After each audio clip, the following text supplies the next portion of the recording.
In this Circuits of the Past video, we'll show you Hermann's 2017 Mega Circuit Tour through Germany, Austria, Italy, Monaco, France and Belgium. It all started on the 20th of June at the Norrisring Street Circuit in Nuremberg, Germany. A year before, Hermann visited the circuit too, but it was on his route to Austria, so he wanted to circle back around again for a future visit. This wasn't the only reason though. Hermann wanted to film an old layout this time round. In the past there was a layout that made use of a tunnel, so it was actually kind of a little bit like a street circuit version of Suzuka. There was one tiny little problem though. The driving direction of the circuit ran opposite to the driving direction of the traffic, and since it's a public road where Hermann filmed, he had a little bit of a challenge on his hands. But luck was on his side. The Municipal of Nuremberg was helpful because there were roadworks going on at the time, and so the traffic was partly detoured to the wrong side of the road, exactly where Hermann could film part of the section of the circuit layout where he wanted to film it. Perfect! That was a second version of the track. This layout was used in 1948 and 1949. In 1950, the layout was extended and still made use of the tunnel, but by 1960, that section with the tunnel in was abandoned. For those of you who don't know, the Norrisring Street Circuit was used for the first time in 1947, but before that, in the 1930s, this was the site where Hitler's Nazi Party held their rallies. A remnant of that time is the huge stone grandstand, complete with the platform where Hitler held his speeches. Through the years, the layout has changed several times until it got to its current version in 1972. Today's Norrisring is 1.429 miles or 2.3 kilometres long, but still runs round that huge stone grandstand. The name Norrisring comes from the Latin name for Nuremberg, Norris. This name was chosen because Nuremberg was causing confusion with the name of another German racetrack. Can you guess which one it is? It's the Nürburgring. However, many people still confuse both circuits and call the Nürburgring the Nurembergring. We have a funny video with 10 of these kind of misconceptions and urban myths in motorsport. Take a look if you're interested. The next day, Hermann drove to Salzburg in Austria. In the evening, he had an appointment at the Salzburg Ring with the circuit director himself. Before his journey, Hermann contacted all the operational circuits that he was passing through on his route. At the Salzburg Ring, he was welcome to film a lap around the track. However, it needed to be at low speed because the track would be open for cyclists at the time of his arrival. The Salzburg Ring opened in 1969 and lays in a narrow alpine valley. It's a very fast layout with one long, straight and parallel fast section with full throttle kinks. The most feared corner is the extremely fast Fahrerlager curve, which is German for paddock corner. The Salzburg Ring mainly hosts touring car races, but it was also the home of the Austrian Motorcycle Grand Prix from 1971 through to 1994. There was a funny moment at the end of the first lap. A man from the circuit was worried that Hermann didn't see a group of cyclists in front of him. Hermann slowed down and gestured that he'd seen them, but the man kept gesturing back that he should drive even slower.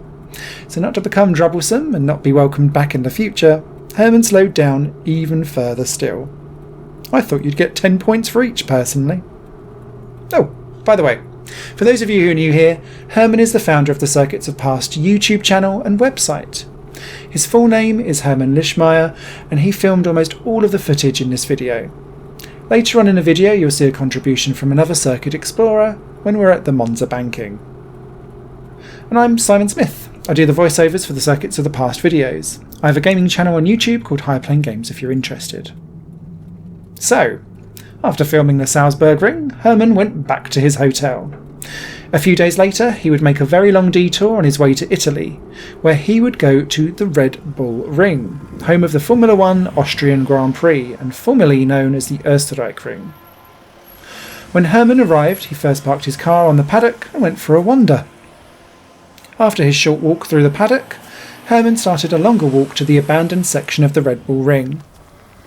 The original name of the Red Bull Ring was the Österreich-Ring.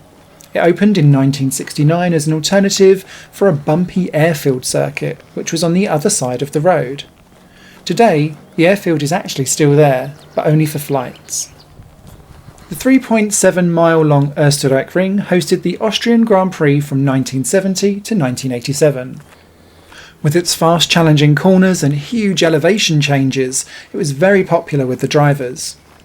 But as usual, beautiful circuits are often dangerous circuits too.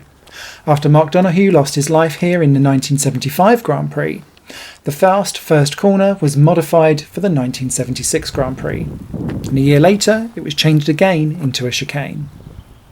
After the 1987 Austrian Grand Prix, the Österreich Ring was removed from the F1 calendar.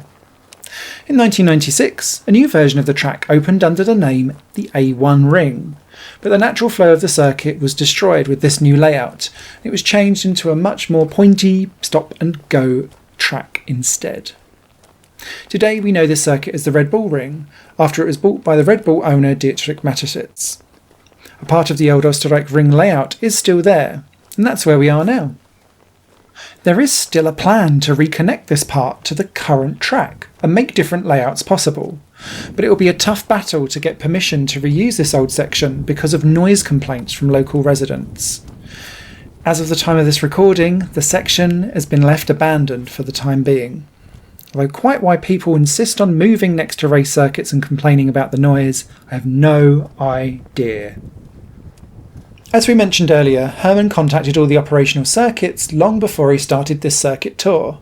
That included the Red Bull Ring. However, they didn't reply to any of the emails nor answered the phone when Hermann tried to call.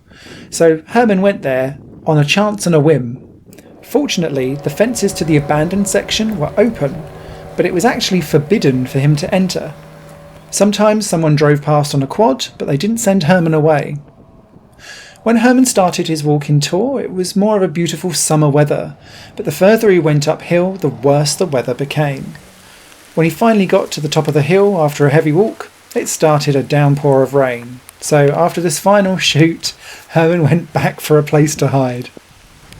The funny thing was that when he went back, the weather started to clear up again. Typical Austrian mountain weather. Underway, Hermann filmed these kind of curbstones stored in the gravel trap and the abandoned Marshall post.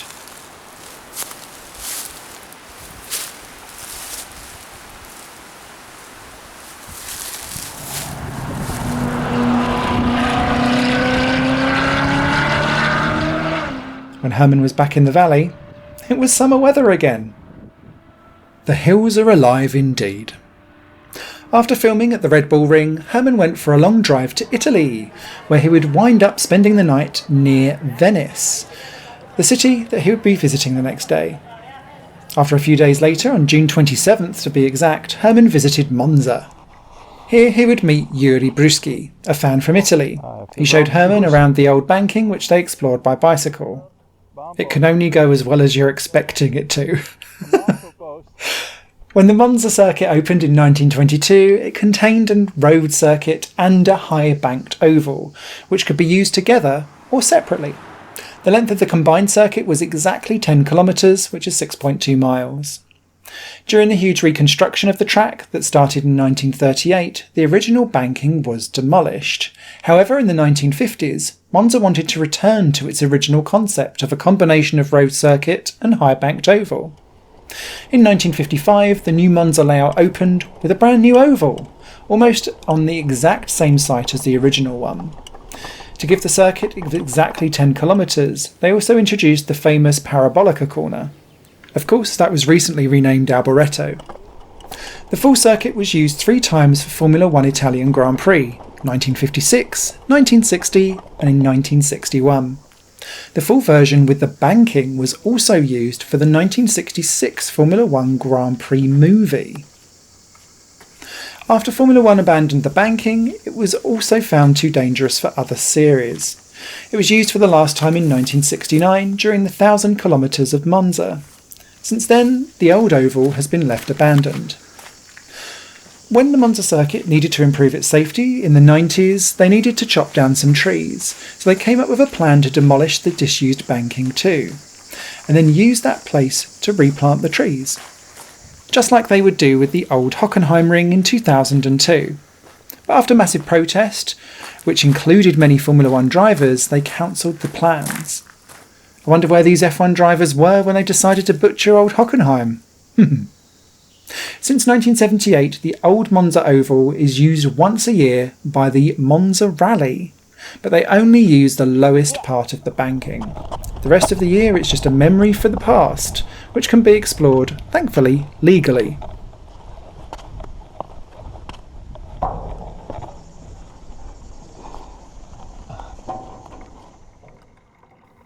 When Hermann and Yuri entered the southern banking, Hermann joked, "Let's see how long we can stay on top of the banking for." Yuri took this a little bit more seriously than Hermann and tried to stay on top as long as possible. And then this happened. Ho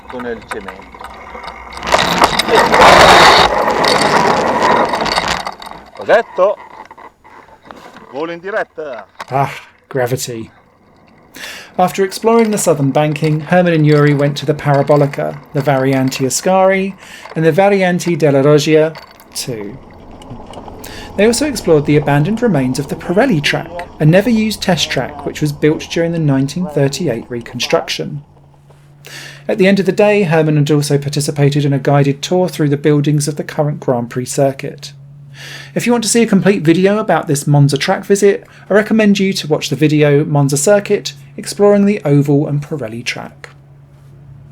After the Monza visit, Hermann drove to Turin in the evening. There he would spend the next 2 nights, and then the following day, the old Fiat Lingotto factory and the famous rooftop test track was on his agenda. That next day, it was absolutely tipping it down in Turin. And that wasn't the only bad luck, because the rooftop test track wasn't open for the public either.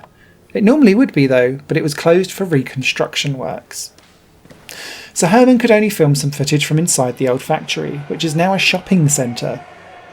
However, he could enter the spiral ramp to the test track, although it's not actually open to the public. But we know Hermann, he can't be stopped that easily. This huge 5-floor building opened in 1923, after a construction time of some 7 years. Until 1982, this was the Fiat factory. The banked oval on the roof was used for testing out the vehicles. The rooftop test track and this spiral ramp were also a film location as part of the 1969 cult film The Italian Job. So, we're now on the top floor. Here Hermann discovered an unlocked door to the test track.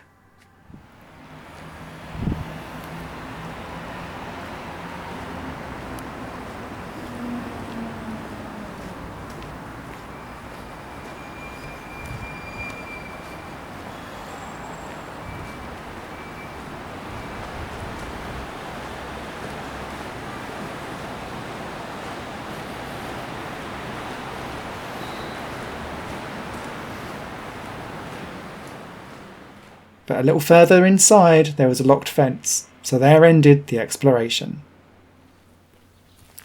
For the next day, the abandoned Murano Po circuit was on the programme.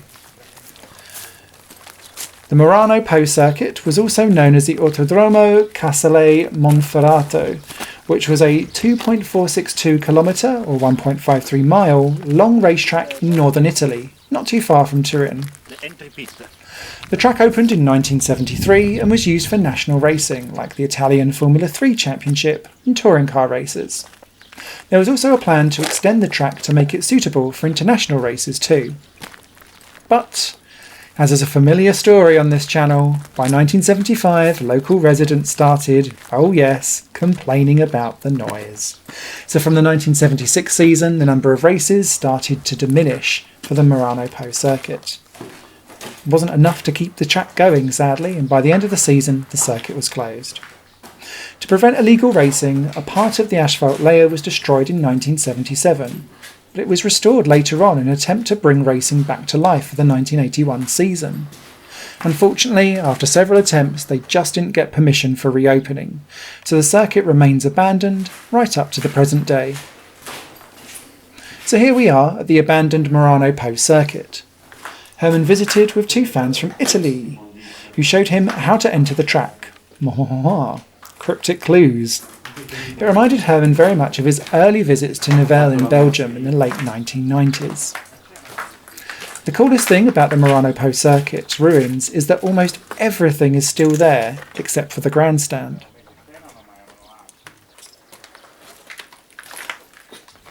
After they explored the pit buildings, they went on a 45-minute track walk.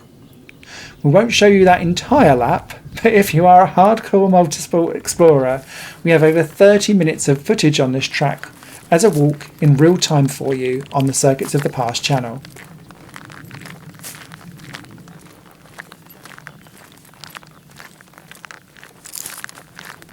At the end of the lap, they left the circuit for a little excursion into the abandoned circuit restaurant.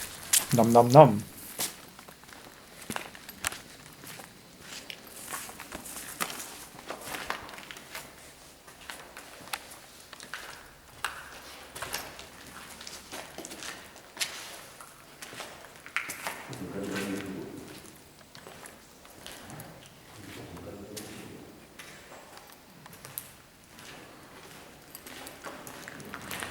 Inside the restaurant was an unpleasant smell of rotten food. I don't think they'd get a Michelin star, do you? So after filming the ground floor, they left the building and continued on their track walk, hopefully with some packed lunch. In order to get into the Murano Po circuit, they had to drive over an unpaved road, which made the cars filthy. At the end of this, Herman's next destination would be Monaco, and one of his Italian friends advised him that he'd best clean the car before he entered Monaco, because if they saw the state of it, the police would surely handcuff him. No casinos for you, sir. Of course it was a joke, but Herman didn't want to enter Monaco with a dirty car, so he stopped by to get to the car wash on his way there. Sadly, the car wash was closed. So in the late afternoon, Herman entered Monaco, complete with dirty car. Shortly before he entered the park house, he saw the police. Fortunately, they didn't arrest him. Whew. In the evening, Herman walked the famous Grand Prix circuit by foot. The next day, still with a filthy car, he drove a lap of the circuit. Monaco is the shortest circuit on the F1 calendar, where it's been since 1955. However, there were already Grand Prix here back in the 1930s, and the first one was in 1929. The first corner is named after the Saint Devoe Chapel, here right in front of us. After Saint Devoe, they accelerate uphill through Beau Rivage, a series of flat-out kinks in the direction of the casino. Here, Herman lifted the throttle a little to let the pedestrians cross. The naughty scooter driver took advantage of it. Which current driver do you think that was? We'll skip the section with the casino and go to the most famous section of the track, and also the slowest corner on the F1 season. And I talk about the Fairmont Hairpin, which was originally named Station Hairpin because there was a railway station here. Then the station was replaced by a hotel, and the hairpin adopted the name of the hotel. First it was known as the Lowe's Hairpin, then the Grand Hotel Hairpin, and now the Fairmont Hairpin. Another famous section is of course the tunnel. It's the fastest section of the Monaco Grand Prix circuit. At the end of the tunnel is the braking zone for the chicane, which you can't enter by car on normal days. After filming a lap on the street circuit, Herman wanted to leave Monaco and drive in the direction of Marseille. However, because there were loads of closed roads, it wasn't quite so easy. Also, because there's so many tunnels in Monaco and Herman had driven through all of them, his navigation device got confused. So Herman left Monte Carlo on some bad terms and unfriendly words. But eventually he did find his way out. A few days after Monaco, Herman visited the Paul Ricard circuit near Marseille. It's one of the circuits that he contacted, and they were actually willing to let him film on the track, but again, not at high speed. Herman had to wait until the lunch break of a Porsche event, which was going on that day. Then he got on to the entrance of the circuit. However, one marshal was not informed that he was coming out and stopped him in the pit lane. Would Herman now get arrested at Paul Ricard after he'd survived the ride of filth through Monaco? Fortunately, no, but we do like a drama here. His colleagues informed him, and Herman was loud onwards. They gave Herman 20 minutes track time to film some laps. Because there were no cyclists on the track, unlike the Salzburg Ring for example, he could get up to a bit more speed here. but not too much because his onboard camera was not equipped to deal with the high G-forces. The Paul Ricard circuit is located in the south of France, near the village of Le Castellet, not too far from Marseille. Oh, rhymed. The circuit was built in 1969 with financial support of industrialist Paul Ricard. That's why the circuit adopted his name when it opened in 1970. The circuit hosted the Formula 1 French Grand Prix 12 times from 1971 to 1990, and since 2018 it's back on the F1 calendar again. Here Hermann checked if he could take some of the curbs, but immediately the camera rotates around and he had to turn it back to the right position. So that's why you can see him avoiding the high curbs from now on. Lessons been learnt.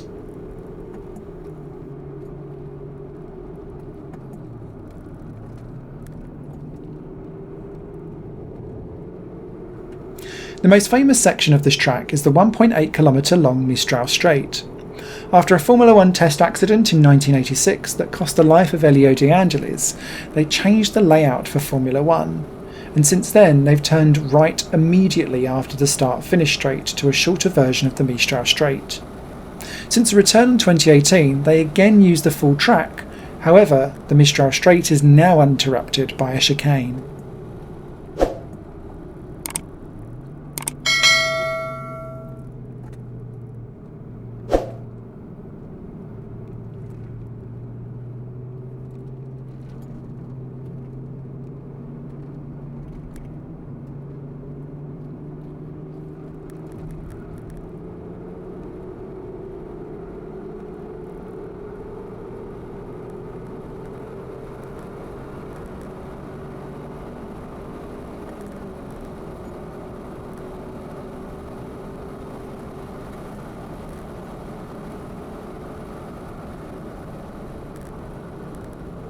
At the end of the straight is the fast right-hand corner named Signes.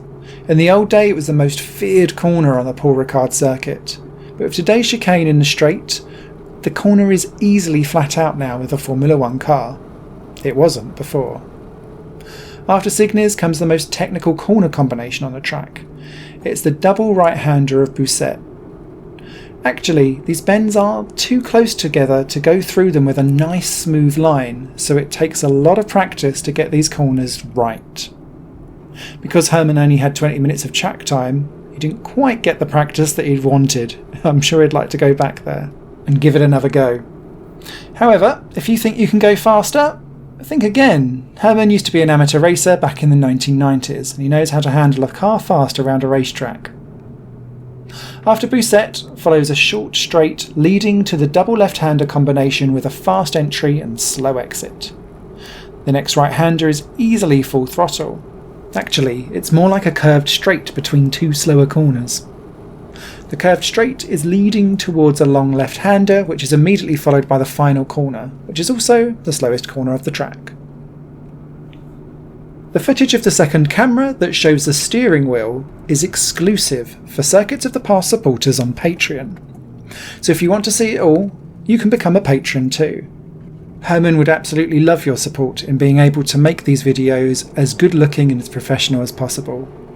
In return, you'll get access to exclusive content like this. A link to the Patreon page can be found in the description of the video. After filming at Paul Ricard, Hermann stayed on for a few more days in southern France, and let's face it, who wouldn't? And then on the 5th of July he drove back to the north, over the famous Millau Bridge. On the way back to the Netherlands, because that's where Hermann lives, he decided he was going to visit a few more circuits.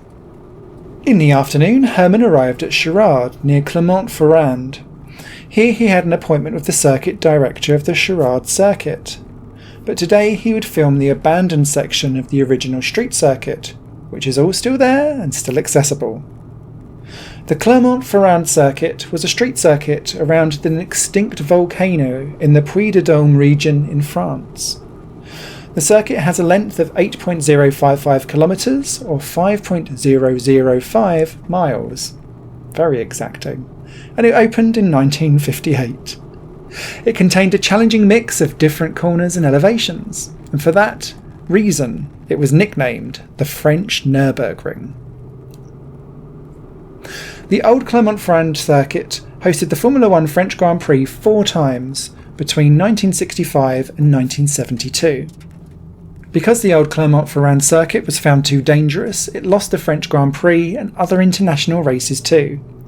Up until 1988 it was still used for national races though, and then the street circuit closed for motorsport for good. However, the General Council of Puy-de-Dôme recognised the interest of the circuit for the local economy, and with their financial support a new 2.47-mile circuit was built. They used a part of the old circuit and built on a new connection from there, and the new circuit opened in 1989 under the name Circuit de Chirard. First as a semi-permanent racetrack, and then later it became a fully permanent racetrack too, a bit like how Spa did. Most of the old circuit is still there as a public road, as you can see, and there's also some small abandoned sections between the public road and the current Chirard circuit. We'll see that section soon. But shortly before arriving at this section, Hermann missed the point where he had to turn left, so he decided to film the whole public road section again. Hermann's favourite corner was a fast banked right-hander before the long ascending part. He held his nerve and resolve and decided to go through this corner a lot faster the second time around, but alas, the second time around a car turned just in front of him on the road. Fortunately, he was able to pass straight away. On his second attempt, you see him turn left here.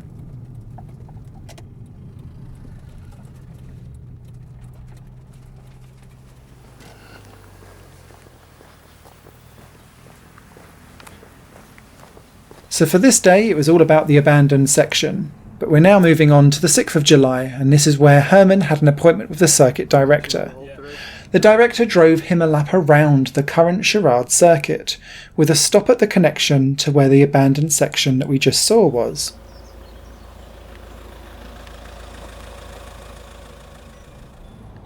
After that stop, the circuit director drove immediately further before Hermann could fasten his seatbelt. That's why you hear that annoying sound. When the lap was completed, the circuit director showed Hermann around the control tower.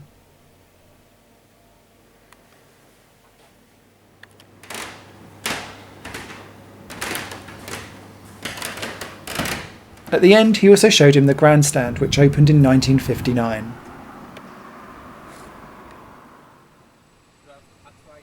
After his visit to the Chirard circuit, Hermann drove further north into the direction of Paris.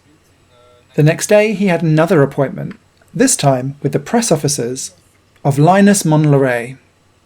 At Linus Montlhéry, Hermann was welcomed by two press officers. They first drove him around the classic high-banked oval part. Now you'll hear one of the press officers start to talk about the use of the track. Unfortunately, there's quite a lot of noise in the background, so I recommend turning on the subtitles. During the week, people walk by this way, and when we provide events on the weekend, we drive the other way because of the competition track.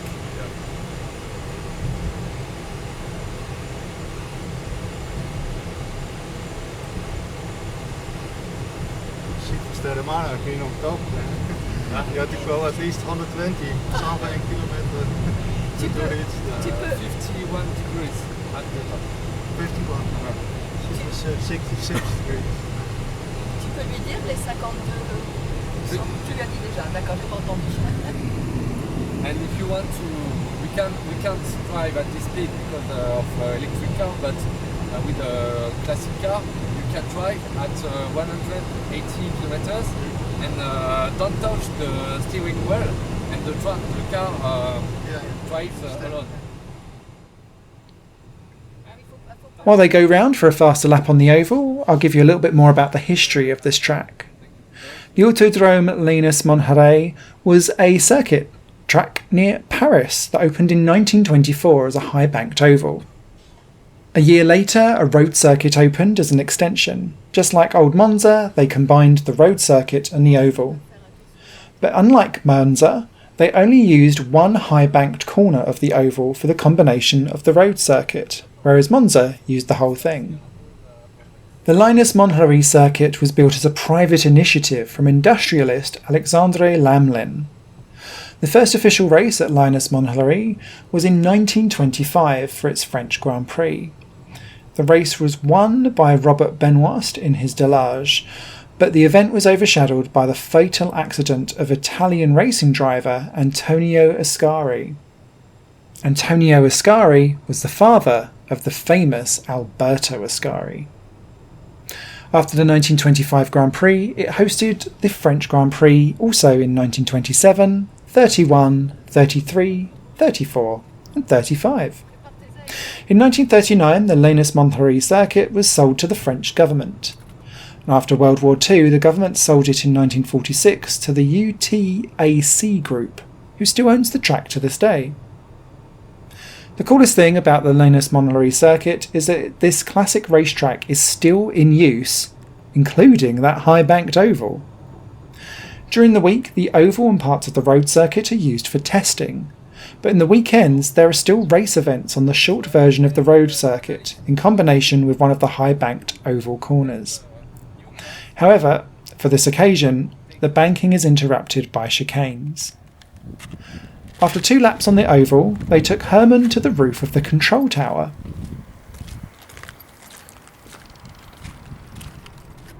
Then they drove Hermann around on the short version of the road circuit, which the press officer called the competition track.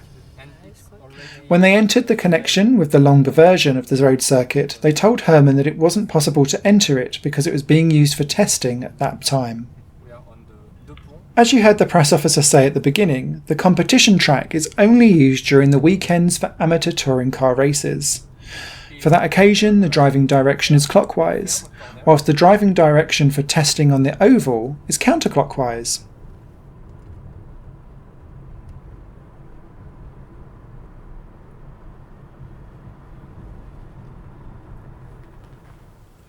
After filming the road circuit, they made 2 more stops on the way back, so Hermann could film the structure of the banking and the connection with the longer version of the road circuit.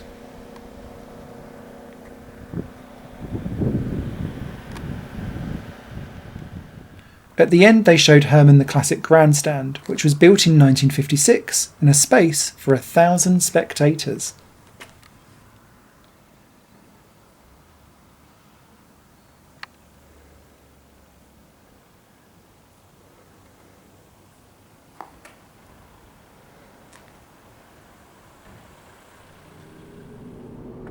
After his visit to Montlhéry, Hermann drove to Rouen, where he would visit the last Rouen-les Arts circuit on the same day.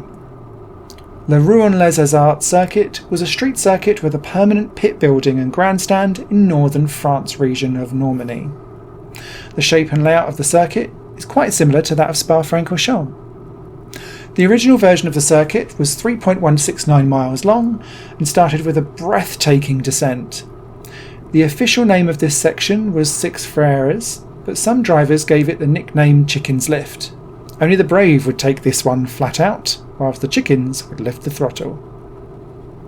During the years, the layout changed, first because of the construction of a new highway, but later for safety reasons.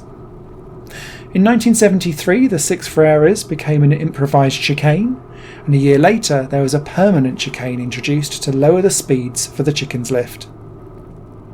In the last version, a permanent section was used. The Rouen-les Arts circuit hosted the French Grand Prix in 1952, 57, 62, 64 and 1968. After it lost the French Grand Prix, the Rouen-les Arts circuit was used primarily as a big champion for Formula 2 races up until 1978. Then since 1978, the major event was the annual round for the French Formula 3 Championship. At the end of the 1993 season, the street circuit was found to be too dangerous for everything though, and it was closed for good and no longer used. Since then, the pit buildings have been demolished, but some versions of the track are still drivable. Most of the permanent section has been demolished though. At the end of the lap on the oldest version of the circuit, Hermann had to hurry up because traffic was a-comin'. During the sprint, he accidentally hit the lever of the windshield wiper. Sorry in advance.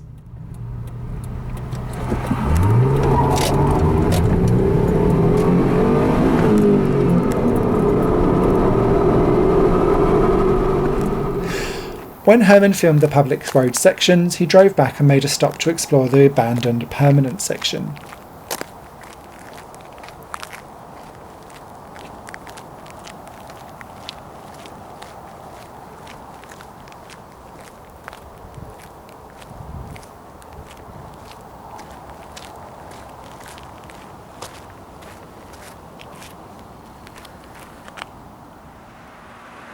After exploring the permanent section, he also made a stop at the old Nouveau Monde hairpin and the remains of an old grandstand on the same corner.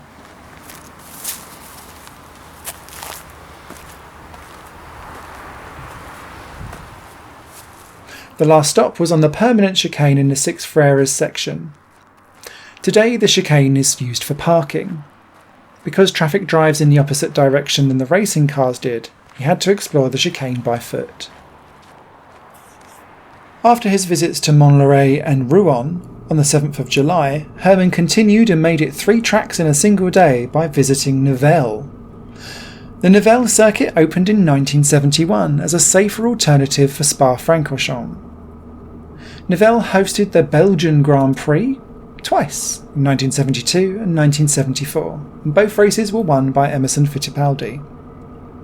Because the circuit was only 3.7 kilometres or 2.3 miles long, with huge runoff areas and quite modern for its time, it wasn't very popular with the drivers. However, there was a very challenging section with 2 fast right-handers which was named the Big Loop by Formula 1 drivers. The local drivers would call this section La Crosse. Funnily enough, the track was never truly finished. The design foresaw a longer track, but the owners could never bring up enough money to actually buy the necessary land, so they decided to build a short version of the circuit first and then expand it later on. This was a huge business miscalculation though. Once the circuit was there, the landowner would want more money, and so the price of the land rose, and so the Nivelles circuit was never really complete. The circuit came into financial trouble and closed its doors in 1981. But that wasn't really the end of the story, at least not as far as we're concerned, because afterwards, the circuit was used for illegal racing. In the spring of 1998, Hermann visited the abandoned Nivelles circuit for the very first time. It was just in time before the demolition started. It was the fate of the Nivelles circuit that inspired him in 2003 to start a website about lost circuits. And its name? Circuits of the Past. Today, the old Nivelles circuit is a business park. The public road follows parts of the old circuit layout, like the Big Loop or La Crosse. During Hermann's 2017 visit, there was still an original section of the track left abandoned, but today this part is also gone and now converted into part of the business park. In our other videos, you can follow that reconstruction. Hermann spent that night in a hotel on the business park, and the next day he made a few more video shots where the pit buildings used to be. Then he went back home for a good, well-earned rest from this mega circuit tour of 2017. If you want to make it possible for a new circuit tour in the future, then please visit the Patreon website at www.patreon.com/circuits of the past, and you can become a supporter. You can also get access to exclusive videos, photos, and posts. In our next video, we'll be showing you the 2018 circuit tour through northern France and England. You can also visit the website www.circuitsofthepast.com and download a free ebook about 7 abandoned circuits that you can visit legally. For now, thank you very much for watching, and don't forget to subscribe and hit that notification bell for more memories of circuits from the past, and sometimes from the present too.